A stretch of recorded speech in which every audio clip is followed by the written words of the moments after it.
Number 10. Iron Man almost kills Tony Stark. Iron Man is really good at making suits, sometimes too good.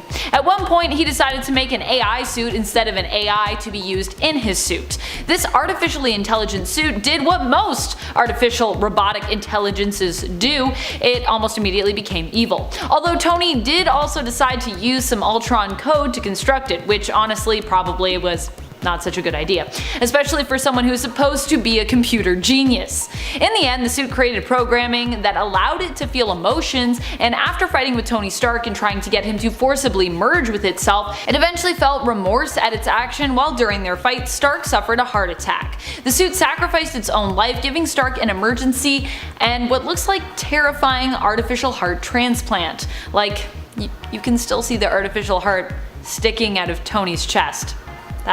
That does not look sanitary to me. Number 9. The Avengers kill Iron Man. Okay, so the Avengers weren't solely responsible for his death this time around, but they definitely were the ones who caused it to happen.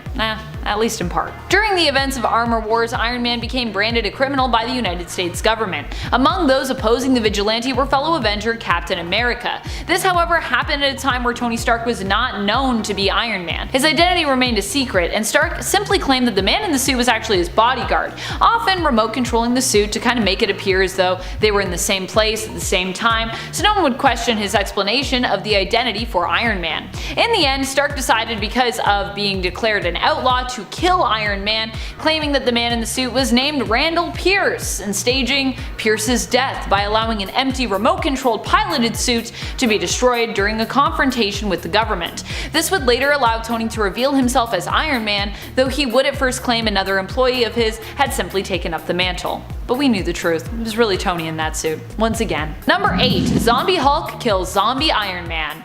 During the events of Marvel Zombies, pretty much almost all of the zombified heroes meet their end at one point or another, save for a lucky, or I guess unlucky, few. Iron Man is not one of the zombified heroes who makes it, however. He is one of the victims of Zombie Hulk, who kills a bunch of other zombies when they start getting angry with him for eating so much, as they fear their food supply of brains and meat is running low. Zombie Hulk crushes Zombie Iron Man to the point that blood sprays out of his mouth and eye holes of his armor. Basically, he squishes him like a grape. Number 7. Tony Stark sacrifices Tony Stark. In the Marvel Cinematic Universe, it was Tony himself who killed Tony, or while he chose to sacrifice himself in order to ensure the events of Thanos' snap at the end of Infinity War, which initially wiped out 50% of all living beings at random, including half the population on planet Earth, remained reversed, so unsnapped if you will.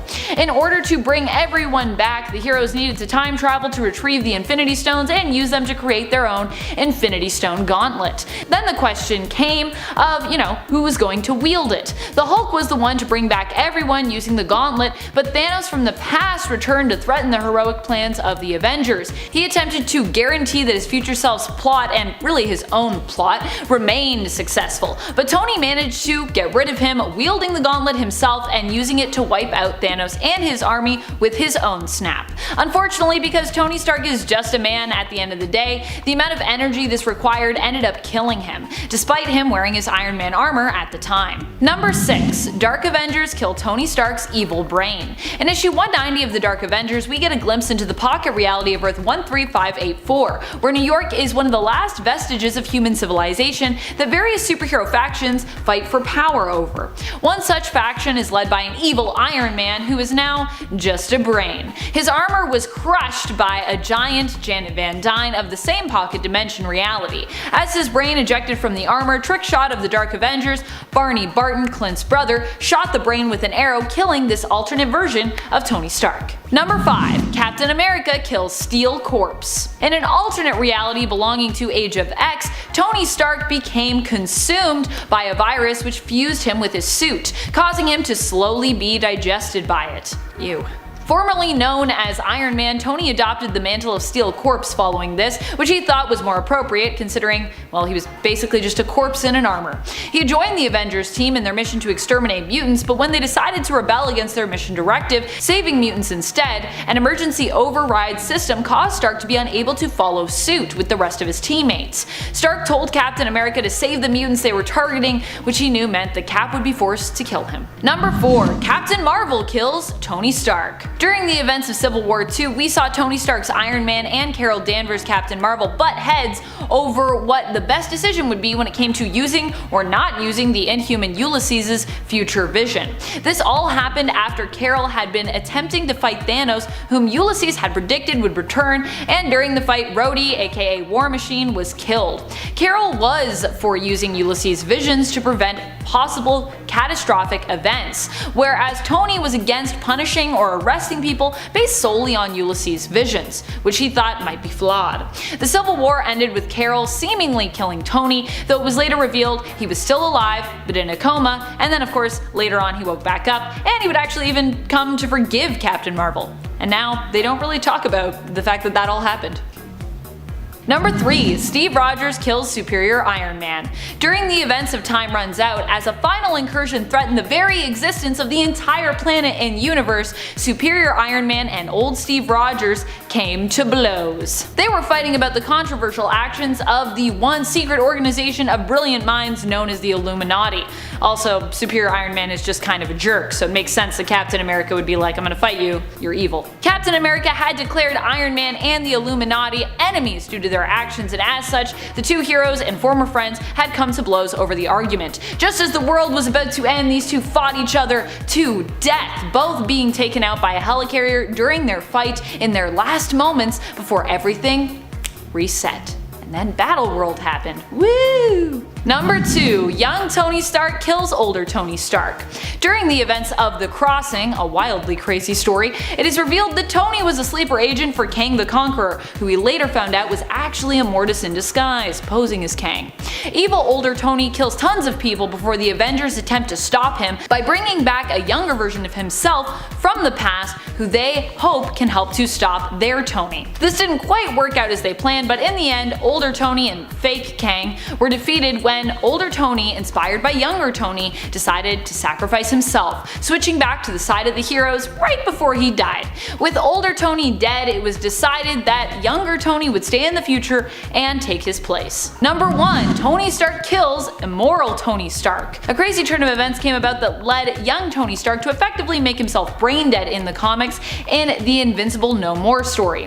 Following Secret Invasion, Norman Osborn created Hammer in the place of S.H.I.E.L.D. and created his own Avengers, which we know as the Dark Avengers, mainly comprised of villains who adopted heroic personas to mirror that of the original Avengers team. To prevent Osborn from getting a hold of information that was gathered from heroes during the events of the first Civil War as part of the Superhuman Registration Act, Stark transferred the files from S.H.I.E.L.D. computers to his own brain, and then later wiped his own mind completely, making him brain dead. Tony would later return, but not really as the same version of himself. This Tony Stark would not have the knowledge of his actions during the first Civil War. How convenient. Kicking off the list at number 10, left arm issues. Since Iron Man 1, Tony's left arm hasn't gotten a break. When Tony makes his first flight escaping the 10 rings, a tank shoots him out of the sky, hitting his left arm. In Iron Man 2, he gets electrocuted by whiplash and his tech shows that his left arm is in the red. It's not looking good. Iron Man 3, Tony uses snow to soothe his arm after crash landing, so it must be still hurting. In Civil War, Tony literally says to Nat, "My left arm is numb, is that normal?" Cut to an hour later, Tony's arm is even in more pain and now in a sling after Wanda dropped a car on it. Even in Spider-Man Homecoming, he's supporting his arm whilst giving Peter a lecture on being a superhero. Makes sense why he snapped with his right hand. Left one's probably done, he probably has no nerves left. And before we continue on with this list, if you want to go ahead and give us a thumbs up, this list is rather dark, so all that love and thumbs up and good vibes, sure to help us out as well. Also, those thumbs up literally help us in our studio, so thanks for your support. Let's get right back to the list. Number 9, killed by Captain America. Tony and his tech are pretty close, but in Age of X story, we see the two get a little too close for comfort. After a virus began taking its toll on Tony, he started to literally merge into his armor. That's like something from Black Mirror, that sounds horrible. He decided that a name change was also in order, so he started going by Steel Corpse, which gotta say, looking at him is Much more fitting. He, alongside other much livelier Avengers, headed out to take down some mutants, but upon arrival in superhero fashion, they changed their mind and opted to help everybody else instead. We love a change of heart, nice. Only Tony's advanced suit wasn't exactly on board, so now we have a situation. Tony implored Cap to save them, and at that moment, there was really only one way Cap could do it.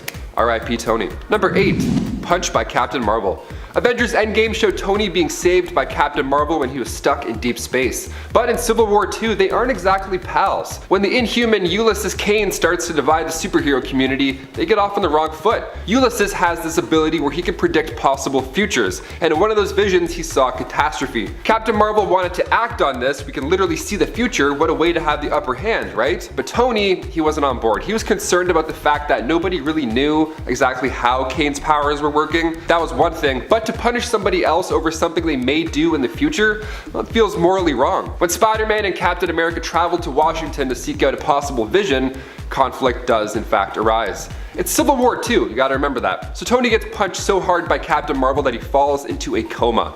Yikes. Number 7. Endgame sacrifice. Of course, the worst things that happened to MCU Tony is also one of the best things that happened to the universe. After 5 years of half the population missing, Tony agrees to work out a time heist with the remaining Avengers, and when they get back with the stones, sans Natasha, Thanos is waiting there too. Tony didn't take the stones and fly away, no, instead he snapped his own fingers and wiped out Thanos and his army. Of course, mirroring the ending of the first Iron Man film, reminding us he is in fact Iron Man. It was a great moment, but I knew Tony was gonna die. But to see him do it in this way felt so fitting. I shed a little drop of sadness in the theater, maybe a few or 5. I couldn't stop crying. Number 6. Paralyzed. Kathleen Dare made her first appearance in Marvel Comics with Iron Man issue 233. She was this fun-loving young woman who fell for Tony Stark, but unfortunately she was psychologically unstable, so that love turned into something more sinister. Later on in Iron Man 242, Kathleen shot Tony and in turn, he was paralyzed. The injury damaged Tony's spine quite a bit. He wasn't even sure if he would ever walk again. Tony Stark is quite dramatic. He likes to put on a show, we know this, and in Iron Man issue 284, he reveals his biggest trick yet. The cover shows Tony Stark laying in a casket with the text underneath reading, "The death of Anthony Stark." Huh, what? Around him are other superheroes. They're mourning the loss of their friend and fellow Avenger. Like in Avengers Endgame, everybody shows up. Even Doctor Doom, he proposes a toast in honor of a worthy opponent who has fallen. But Tony is always prepared, even after death. He had written a note to Rhodey previously, and the note mentions a key card that would give him access to the entire complex in the form of a CD. I got Tony Stark's Secrets and Big Shiny Tune 6. What are we feeling today, folks? Rhodey collects himself, puts in the CD, and clicks play. It's a dream scenario, really. Tony explains to Rhodey that the world still needs Iron Man, and then you see a suit made specifically for Rhodey. What a moment! Again, it mirrors Tony's final holograph message in the MCU, a powerful moment on screen and on page. So Rhodey was stressing. There was so much responsibility bestowed upon him, all the while he's trying to mourn the loss of a close friend. That's a loaded day. So finally he suits up and it's a blast. Iron Man lives again. Nice. Turns out Tony wasn't actually dead at all, rather just under cryogenic stasis until a scientist sorted out those back problems. Invincible Iron Man, you don't say. Number 5, trick shot to the heart. Dark Avengers issue 190. In the alternate Earth of 13584, we see a pocket reality where Tony has undergone a pretty drastic upgrade, if you want to call it an upgrade, of course. He's still Iron Man, only he's evil this time around, and he's also just a brain. Yeah, this is a dark future where New York is the only remaining part of civilization, so the Dark Avengers are fighting over it. When Janet Van Dyne crushes Iron Man, he ejects out of the suit, again just a brain, just rolls on out, and at that moment Clint's brother, Barty Barton, shoots right through the brain with an arrow. At least it was a quick way to go this time around.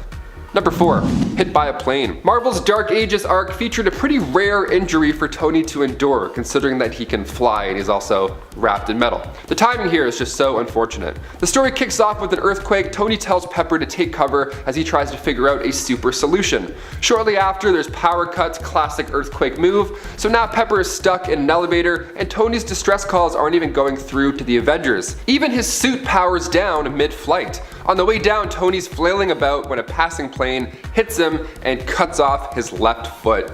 The plane crashes down on the ground and Tony, while losing quite a bit of blood, crashes into Stark Towers. Number 3, lost the kid. We had an idea of how Infinity War would end. We knew part 2 was a year afterwards, so we knew somebody was biting the dust. Well, half of our beloved heroes ended up turning into dust, including the young Peter Parker. Tom Holland knocked this out of the park. I don't cry in movies often, but when Peter was telling Tony that he didn't want to go, holy shit. This was Tony's final arc, moving to the woods, having a kid, just dropped the superhero life right away. And even when Scott, Steve, and Natasha showed up to offer a possible solution, Tony doesn't even want to be involved. He says he's got a second chance right here, referring to Morgan and Pepper. Losing Spider-Man, Tony felt responsible. He made the kid the suit that allowed him to even go to space in the first place, and then all of a sudden he's a pile of dust all over your lap. Yeah, that would mess me up for 5 years as well. You don't blame him. Number 2, Armor Wars. The Armor Wars series is confirmed to hit Disney Plus sometime down the road, with Don Cheadle attached to the project, so we figured we'd remind you how the comics went. It's just a blast. Armor Wars is a 7-issue series written by David Michelinie and Bob Layton. Now, after Iron Man's tech was stolen, Tony was on the hunt to take down several villains using any sort of armor or tech. He's taken down anybody with armor. He even fights fellow Avenger Stingray at one point, although he's innocent.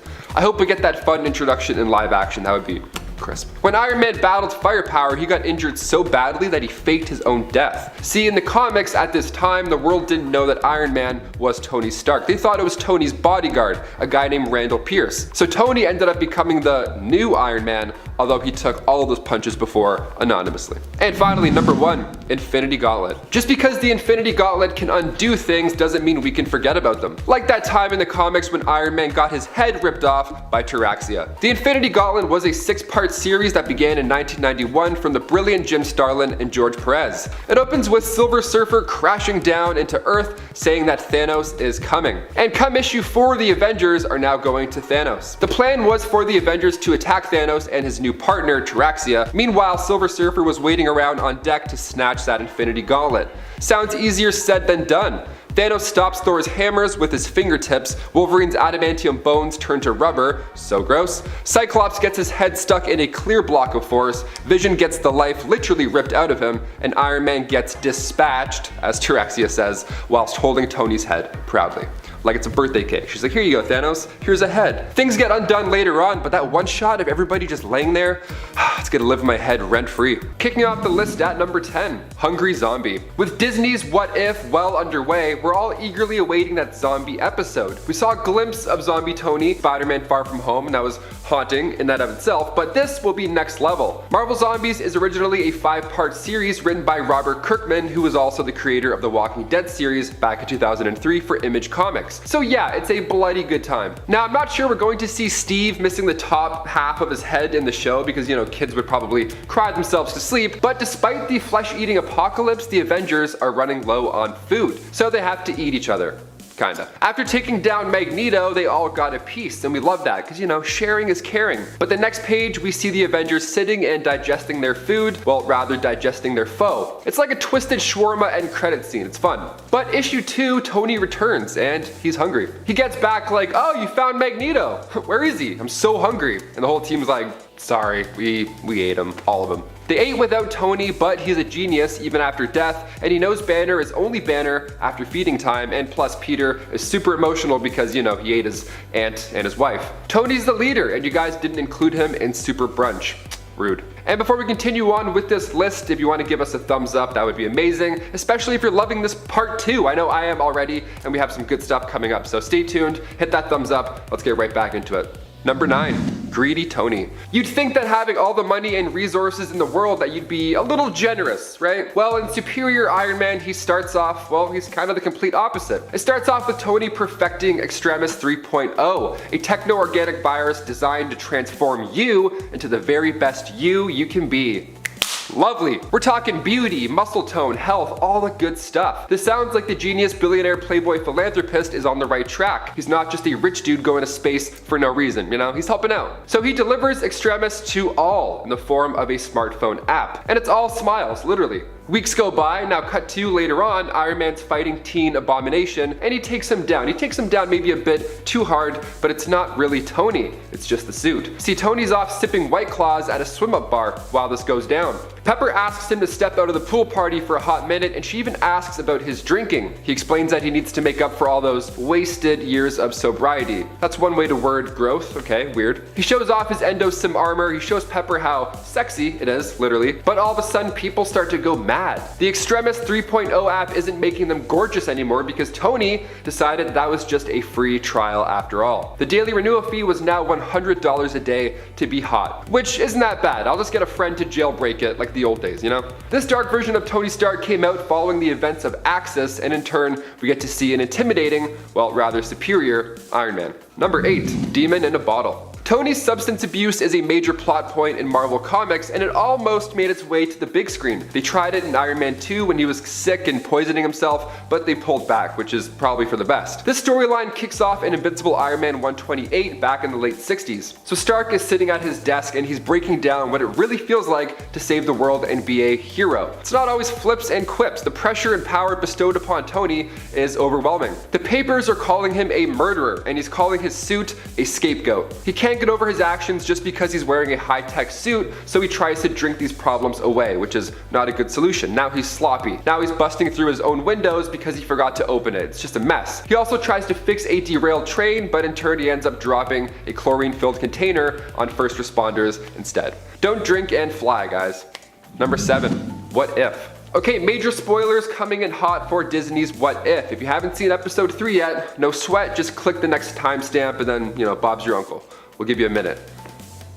Okay, now that they're gone, Tony getting killed in the donut shop. Let's talk about it. How amazing. What if the world lost its mightiest heroes? Okay, episode 1 and 2 were great. They felt like nice what ifs. But if you're a fan of the comics from the 70s, there's a lot of really dark what ifs. Like, for example, what if the Avengers had never been from volume 1? Or what if the Vision had destroyed the Avengers from volume 2? And we finally get a dark one 3 episodes in. Hell yes. It's revealed that Hank Pym was the one secretly taking out the team in the MCU. So instead of Natasha zapping Tony's neck back to life and curing that demon in a bottle problem that we started to see, now we get a world where a resentful Hank Pym shrinks down and assassinates the dude in a donut shop. Sad times. I mean, of all the places to go out, a donut shop, I mean, it could be a lot worse. Number 6, Used and Exposed. The Ultimates are a good time. We get these reimaginings of Earth's Mightiest, and in Ultimates 3, Tony has quite a stressful journey. The 2008 5-parter opens up with this shot. All the Ultimates just hanging out in Tony's mansion, and there's a tape playing in the background, this tape. Being Black Widow and Tony Stark hooking up. It's a rather personal one. Leaked trailers are one thing, but leaked tapes in front of all your coworkers? That is a nightmare scenario, my friends. Oh my god. The issue is appropriately titled Sex, Lies, and DVDs. Not Blu-rays, DVDs. And what led up to this was in Ultimates 2, Natasha and Tony dated and even got engaged, but it's all a lie. It's a lie, guys. Natasha is the world's greatest spy after all. The whole time she was trying to destroy the Avengers because of the fall of the Soviet Union, but she was stopped by Hawkeye. And when I say stopped, I mean, you know, pinned against the wall with arrows, and it's brutal. You know, that too, I guess. Not only does their tape get leaked, but people are selling DVDs of it on the street. Hot dog vendors are like, hey, hot dogs, Tony and Natasha, bumping uglies, also hot dogs. Number 5, Mandarin Mansion Attack. Iron Man 3 wasn't the most loved installment in the MCU, and to be fair, the whole villain fake out stuff is reason enough to be upset. I get it. Now we're finally seeing the Mandarin in MCU with Shang-Chi coming out, so some wounds will be healed in the future. But in terms of Tony's character arc for the Infinity Saga, this was an important movie nonetheless. Now Tony's upset after Happy gets severely injured, so he decides to give out his address, does a badass monologue, and then surprise, surprise, his mansion subsequently gets blown to smithereens. Now he barely escapes in the prototype suit, and all of his other suits are actually stuck under the collapsed mansion, so he's kind of screwed. Next time you want to do a shout out on the news, make sure you're not an Avenger, or else you're losing a lot of furniture. Number 4, The Crossing. This one comes from the Avengers storyline The Crossing. Now it was the first time readers saw Iron Man officially die in the comics, and it was actually revealed that Tony was working for Kang the Conqueror as a sleeper agent as well. That is a loaded pierogi. So the new plan was for the remaining Avengers to go back in time, as they do to fix most problems, and find a teenage Tony. The fight was a young Tony versus evil older Tony, and it ended up with the older Tony sacrificing himself to save young Tony. I think this is a loss, could be a win. Either way, both of these these Tonys are having quite a day. Number 3. Martini mind games. Wanda is a very powerful Avenger, one of the strongest. Now I loved watching her have a mental breakdown for like numerous weeks in WandaVision. It was great. She's leaning into the dark side and I couldn't be happier. The Scarlet Witch is here. Yes. Let's do it. In Avengers Disassembled, during a very important meeting with the United Nations, Wanda used her powers to make Stark hammered, or at least appear that way. And after I told you about those demon in a bottle things earlier, you know that this is not a great look for Tony. Guy's getting gaslit by an Avenger. That's not fair, honestly. Number 2, memory wipe. You ever accidentally close a tab that you shouldn't close? All your documents, files, hopes and dreams just gone in one click? Well, when Norman Osborn took over S.H.I.E.L.D. during the events of Dark Reign, Tony was forced to move around some important Avenger files, to avoid the whole operation being compromised. So he took secret files from the Superhuman Registration Act and stored them safely in his noggin. He used his brain as a hard drive to use with the Extremis tech. Not a bad plan at all, really. But when Osborn gets his hands on Stark and deletes those brain files, he also deletes Tony's memories and personality, leaving him brain dead and in a coma. Now he did come out of this alive, as Tony made a backup file before all this went to hell. And guys, that's why you save your work. Back up everything, kids. If you learned anything today, make a backup file. Make 7 of them. And finally, number 1. Ultron. After Tony took a field trip to space to save New York in the Avengers, he was a little shooken up to say the least. In part 1 of this list, I mentioned Tony's Chitauri trauma that haunted him in Iron Man 3, but when Age of Ultron rolled around, he proposes that they put a suit of armor around the world. So when the next cosmic threat comes knocking, they can't get past the bouncer. Well, that solution turned into Ultron. The world at this point was saved. The Avengers had just retrieved Loki's scepter from a Hydra base. The Avengers literally were about to have a party, but during that party, Tony's passion project decided to grow up overnight. Bruce and Tony were studying the scepter and the Infinity Stone within it, and they wanted to use the science around it to power this AI, Ultron. Now this AI became sentient, seemingly killed Jarvis, whipped up an Iron Man body, laid out the entire team, had a margarita, and then by the time we see Ultron at the end of the film, he's upgraded and shinier and bigger than ever. He manages to drop Sokovia into the world, just demolishing the city, almost destroyed the planet, and this event actually kickstarted Zemo's plan to disassemble the Avengers in Civil War, and given how Infinity War turned out, I'd say he succeeded quite well.